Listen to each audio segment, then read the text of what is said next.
like 700 meters from the Russians. Yeah.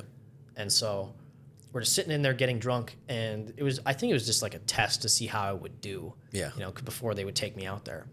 And, you know, they're just chill guys, tired. Yeah.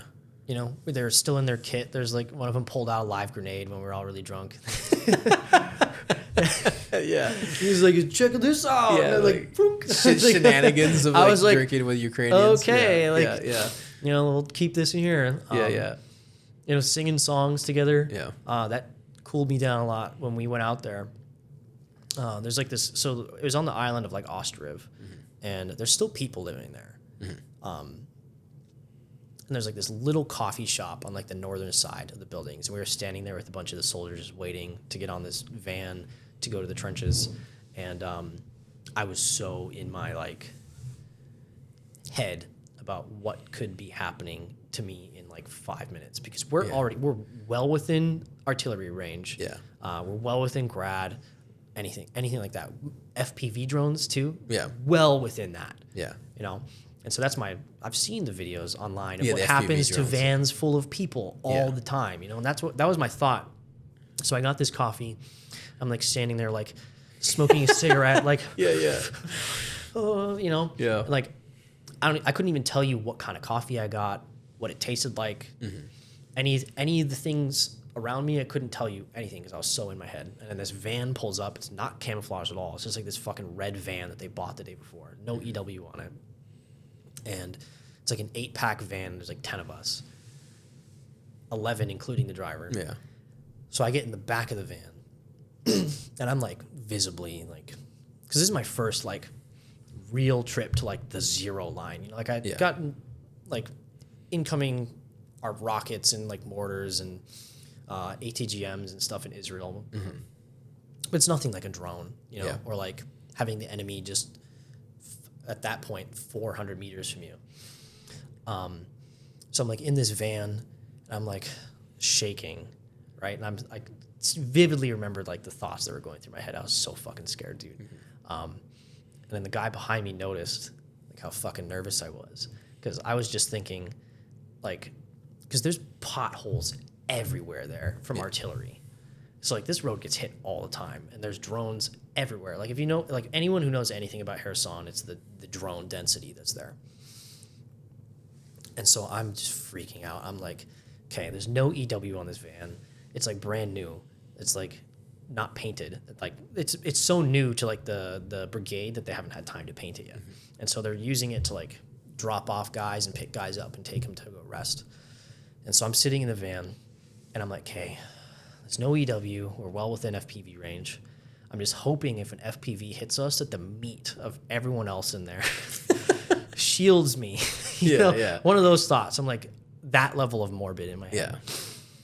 And the guy behind me notices how nervous I am. Yeah. And he pulls out his phone, and he goes on YouTube, and I hear from behind me, "Ride on the Magic School Bus." He starts playing the Magic School Bus song. Yeah. I don't know what it was about it, but it like knife through butter just cut all the tension out of me. It was like, that was like the moment that I like cut the threshold of like the fear of what could happen. I just like accepted like, okay, this could be my last 5 minutes on Earth.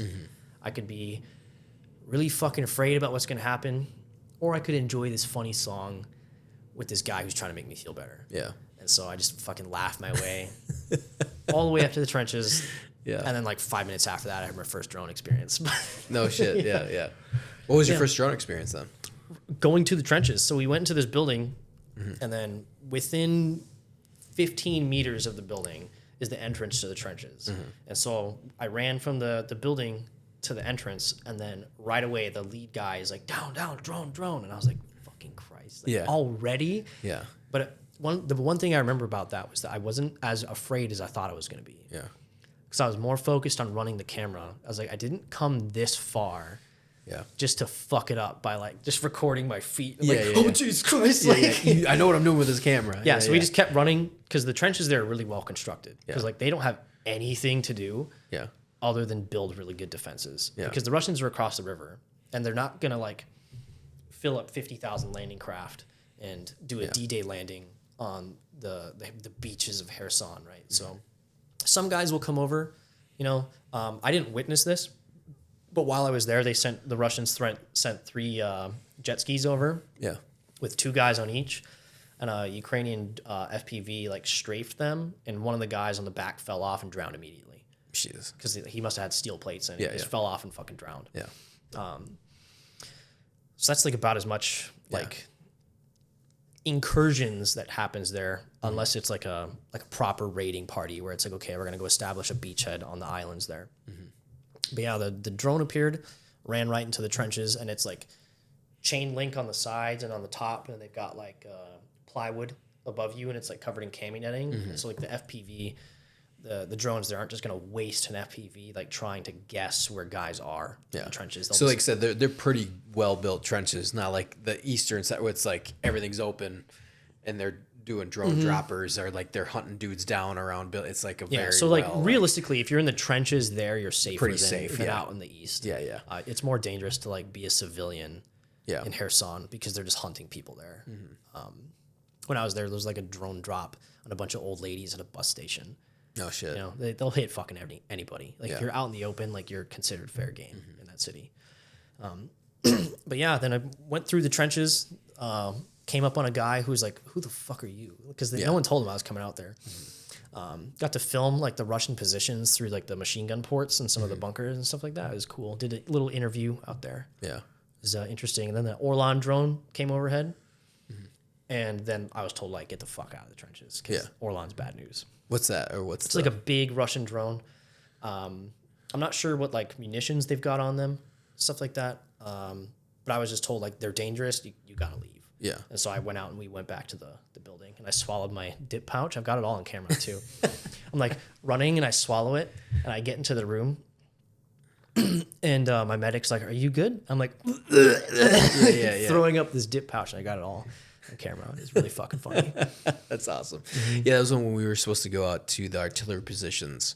And I can't remember which ones we were going to film, but that morning we were like, "Hey, are we going out? What's going on?" They're like, "Yeah, the Russian counter battery, it's too heavy." I was like, "They're like, we were about to go out to send you guys, and then they got hit."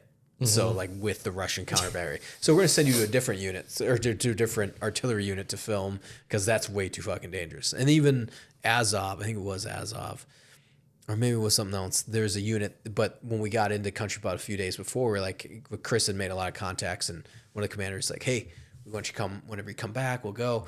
And when we were heading out there, like, it's way too heavy. The fighting is so heavy, we can't have you guys out here anywhere. Like, they don't want dead journalists on their hands anywhere. Yeah, exactly.